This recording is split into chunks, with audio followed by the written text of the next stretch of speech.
Hello everyone, I am Seema Kundu. Welcome to our channel let's fly. Students, अगर आपने channel को subscribe नहीं किया है तो पहले सब्सक्राइब कर दे ताकि हर नई वीडियो सबसे पहले आपके पास पहुंचे. तो चलिए शुरू करते हैं. आज के हमारे जो क्वेश्चन आंसर हैं, chapter the first war of independence, revolt of 1857. बच्चों, अगर आपने इससे पहले की वीडियो नहीं देखी है तो आप पहले की वीडियो भी देख सकते हैं. तो चलिए शुरू करते हैं. फर्स्ट क्वेश्चन है, describe the course of the revolt of 1857, जो कि हमारी पिछली वीडियो में भी ये रह गया था.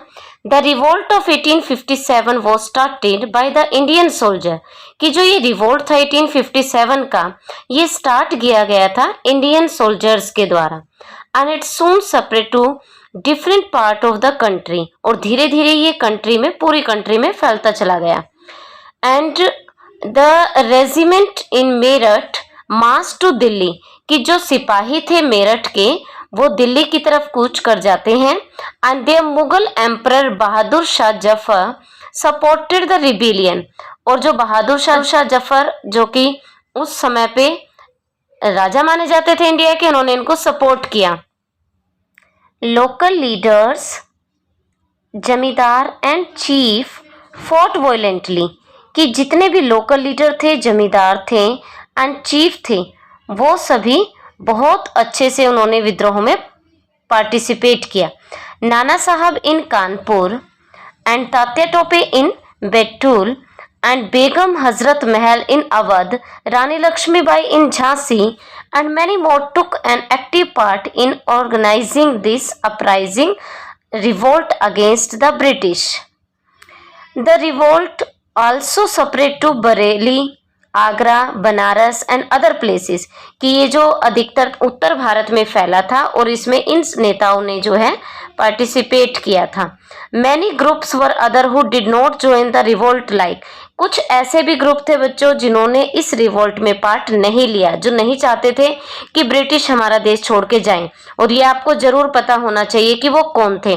Who did not join the revolt, like Sikh in Punjab, Nizam of Hyderabad, Madras and Bombay regiment, इन्होंने जो है ब्रिटिश का साथ दिया.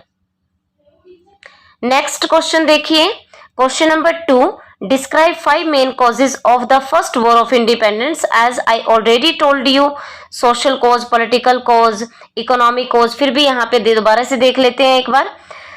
The Indian soldiers were dissatisfied with the treatment meted out of them, कि जो इंडियन सोल्जर थे, सिपाही थे, वो बिल्कुल भी सेटिस्फाइड नहीं थे जो उनके साथ ट्रीटमेंट किया जाता था. They were unhappy about their pay, जो उनको पे दी जाती थी, अलाउंस दिया जाता था. अलाउंस क्या होता है? भत्ता. कंडीशंस ऑफ सर्विस, जितने भी शर्तें थी सर्विस करने की, वो उनसे सेटिस्फाइड नहीं थे. Some of the new rules of company violated there religious sentiment and belief, और जो उन्होंने नए रूल बनाए थे, जैसे कि समुद्र पार भेजना, या ये अफवाह फैल गई थी कि जो कारतूस हैं उनके ऊपर गाय और सुअर की चर्बी लगी हुई थी. तो ये सारी चीजें उन्हें ऐसा लगा जैसे कि उनका धर्म भ्रष्ट हो गया है. इस वजह से सभी सैनिक उनके खिलाफ थे. नंबर 2 है Lord Dalhousie's policy of annexation. Annexation क्या होता है? अपने नियंत्रण में करना, ज्यादा से ज्यादा एम्पायर को बढ़ाना. लॉर्ड डलहौजी ने पॉलिसी चलाई थी जिसका नाम था डॉक्ट्राइन ऑफ लैप्स, और इसके तहत क्या था कि कोई भी राजा जो है जिसके कोई पुत्र नहीं होता था, वो जो है अपना किसी को भी गोद नहीं ले सकता था, और उसकी सारी रियासत जो है will be taken over by the British. Third है the zamindari system. Zamindari system exploited the peasant, की जो जमींदारी सिस्टम चलाया था उसमें किसानों को बहुत ज्यादा शोषण हो रहा था. वो फोर्सली जो है उनसे क्रॉप्स उगवाते थे, उसको फिर ब्रिटिश इंडस्ट्री में भेजते थे. दिस एंगर्ड द पीजेंट, और इस चीज से जो है पीजेंट्स में बहुत ज्यादा गुस्सा भरा हुआ था. British goods also flooded the market, और ये क्या करते थे, यहाँ से रॉ मटेरियल लेके जाते थे, ब्रिटेन से तैयार माल करके अपनी फैक्ट्री से दोबारा से यहाँ पे माल भेजते थे, जिससे कि पूरी मार्केट जो है वो ब्रिटिश गुड्स से भरी हुई थी. That made the artisans unemployment, means यहाँ के जो कलाकार थे, यहाँ के जो देसी काम करने वाले थे, उनका काम बिल्कुल ही ठप हो गया. नेक्स्ट है many Indian oppose the introduction of western education, कि बहुत सारे भारतीयों ने जो पाश्चात्य शिक्षा थी उसका विरोध किया। And the conversion of Indian to Christianity, कि जो ईसाई धर्म में परिवर्तन कर रहे थे, हिंदुओं को बहका के ईसाई बना रहे थे, उसका भी विरोध किया। The Hindu law of property was change to enable Christian to convert to receive Christianity, कि जो हिंदू लॉ था, प्रॉपर्टी लॉ था, उसको भी चेंज कर दिया गया कि कोई हिंदू जो क्रिश्चियन बनेगा वो जो है अपनी सारी संपत्ति उसको एज इट इज मिल जाएगी। ये था हमारा सेकंड क्वेश्चन। नेक्स्ट देखिए यहाँ पे, what steps did the British take to suppress the revolt, कि जो ये रिवोल्ट हुआ उसको दबाने के लिए ब्रिटिश ने क्या क्या किया, कैसे उसके ऊपर ओवरकम किया। Though the revolt spread far and wide, कि वैसे तो जो रिवोल्ट था वो दूर दूर तक फैला, but the Britishers were able to suppress the revolt by many ways, पर जो ब्रिटिश थे उन्होंने बहुत सारे तरीके यूज करके इस रिवोल्ट के ऊपर अपना नियंत्रण स्थापित कर लिया। जैसे फर्स्ट है यहाँ पे, the British military officer free Delhi and the AP centre of the revolt. AP centre का मतलब होता है केंद्र बिंदु, जहां पे सबसे ज्यादा रिवोल्ट हो। तो ये सबसे एपी सेंटर जो रिवोल्ट का था वो था दिल्ली, जो विद्रोहियों के कंट्रोल में था, और ब्रिटिश ने इसको बहुत जल्दी वहां से फ्री करवा लिया। The Kashmiri gate was blown up, उसको तोड़ दिया गया। And 100 of people were killed, बहुत सारे सैकड़ों लोगों को मार दिया गया। नेक्स्ट है, Mughal emperor Bahadur Shah Zafar was tried for treason and exile to Rangoon, कि जो मुगल एम्परर बहादुर शाह जिसको सबने अपना लीडर माना था उसको जेल भेज दिया गया, उसको रंगून में जो है नजरबंद कर दिया गया। लास्ट पॉइंट है, लखनऊ वाज रिकैप्चर्ड इन 1858, एक साल के अंदर अंदर 1858 में लखनऊ को अंग्रेजों ने दोबारा से रिकैप्चर्ड अपने कंट्रोल में कर लिया। Rani Lakshmibai was killed in the battle, लड़ाई में जो है रानी लक्ष्मीबाई की डेथ हो जाती है। तात्या टोपे वॉज कैप्चर्ड, उसको पकड़ लिया जाता है। And on trial and executed, और फांसी पे लटका दिया जाता है।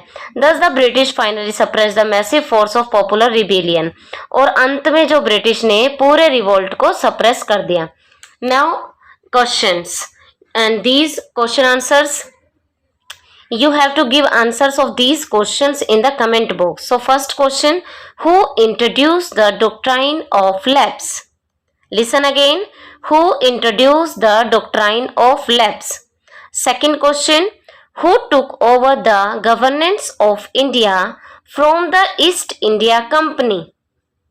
Who took over the governance of India from the East India Company?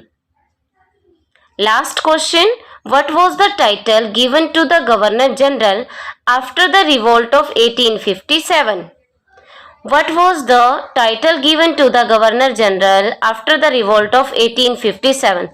Students, you have to give answer of these questions in the comment box.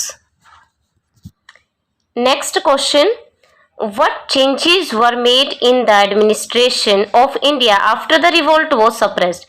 कि ये सारा रिवोल्ट जब उन्होंने अपने कंट्रोल में कर लिया, इसको सप्रेस कर दिया, दबा दिया, तो इसका रिजल्ट क्या हुआ? कई तरीके से आ सकता है ये क्वेश्चन कि इसका रिजल्ट क्या हुआ, इसके परिणाम क्या हुए रिवोल्ट के, या एडमिनिस्ट्रेशन में क्या क्या चेंज किए गए।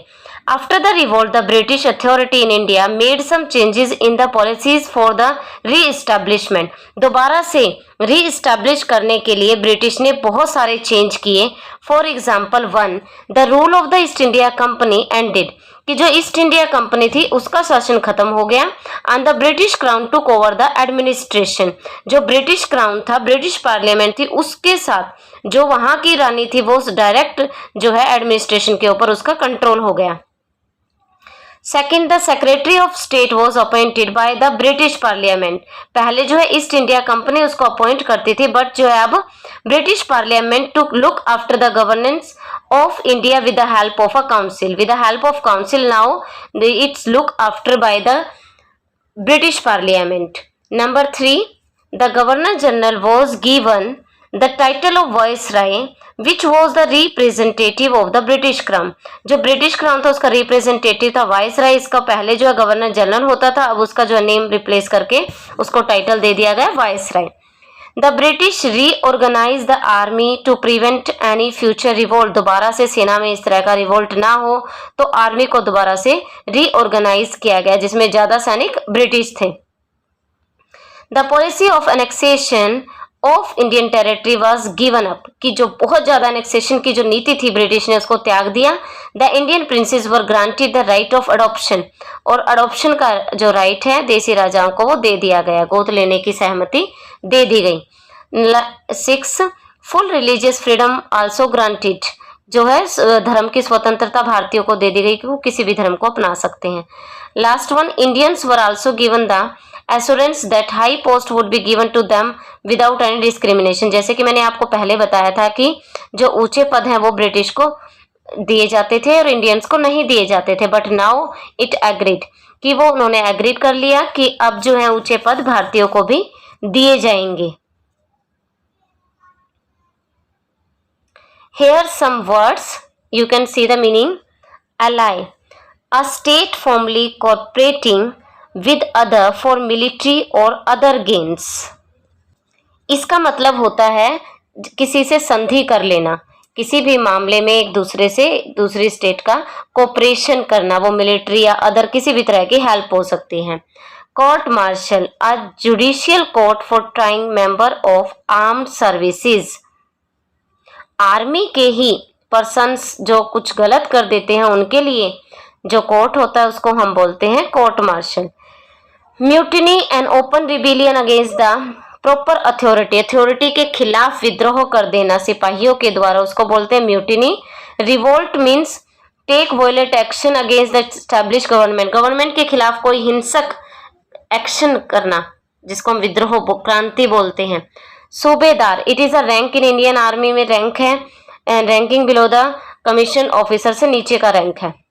Treason, the crime of betraying one's own country, treason होता है देश निकाला, अपनी कंट्री से बाहर निकाल देना। Students, here you can see the questions. It will help you how the questions can come in the exam. Name the places where the revolt of 1857 revolt started. Who was Mangal Pandey? What do the Indian historian call the revolt of 1857? I think आपको इन सभी questions के answer पता होंगे, पीछे ये जो है सभी हो चुके हैं। Who did not join the revolt of 1857? Who remained loyal to the British during the revolt? Who introduced the doctrine of lapse? From Meerut the soldier marched to which place? I hope इन सभी के answer सभी बच्चों को पता होंगे, क्योंकि अभी इसी वीडियो में जो है कहीं ना कहीं ये जो है क्वेश्चन रिवाइज हुए हैं। सो स्टूडेंट्स, यहाँ पे जो मैं हमेशा आपको कहती हूँ कि जब चैप्टर स्टार्ट होता है तो उसमें आप सोचते हैं कि आपको क्यों पढ़ना है वो जो चैप्टर, ऑब्जेक्टिव क्या है पढ़ने के। अब आता है लर्निंग आउटकम, आपने क्या सीखा इस चैप्टर से। Understand why there was a need of other revolt, आपने देखा कि रिवोल्ट कब जरूरत पड़ती है, वो कौन सी परिस्थितियां होती है कि जब आदमी रिवोल्ट करता है। Second, explain the cause of the revolt, कि जो रिवोल्ट हुआ था उसके पीछे के रीजंस क्या थे। Now you know and how the revolt begin its course, कि कैसे कैसे जो है रिवोल्ट चला। After that identify the reasons for failure, fail क्यों हो गया ये रिवोल्ट। एंड लास्ट वन, कि उसका परिणाम क्या हुआ। And now you all are able, now you are able to give the answer of these questions. So students, if you like this video, please like, share and subscribe this channel and press bell icon to get the notifications for the new video. मैं हूं आपकी teacher सीमा कुंडू। नमस्कार।